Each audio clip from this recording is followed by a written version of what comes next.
Hi kabayan! Bakit nga ba ang daming pumipili manirahan dito sa Lancaster, New City? Location is very prime, malapit sa Metro Manila.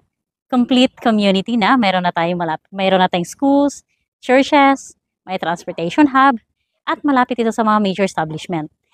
Yung sa likod ko pala, ito yung Taya Townhouse natin. Ito yung may 3 bedroom, 2 toilet and bath with car garage na din siya.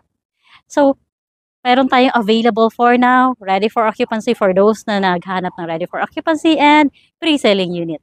Etong dito sa left side ko is ito yung as turnover unit. So ganito yung itsura upon turnover sa inyo. Ayan, livable na po siya. And ito namang left side ko is ito naman yung modified by the homeowner. So, iba talaga pag may personal touch. So, depende na yan sa inyo kung paano siya mas pagandahin pa yung Taya Townhouse upon turnover. So, like dito, naglagay siya ng gate, nag-expand lang siya dito ng side. So, siguro nagdagdag siya for the kitchen. So, ready ka na ba tumira dito sa Lancaster, New City at magkakaroon ng Taya Townhouse? Message mo lang ako sa number na nakalagay sa screen. Have a good day. Bye-bye!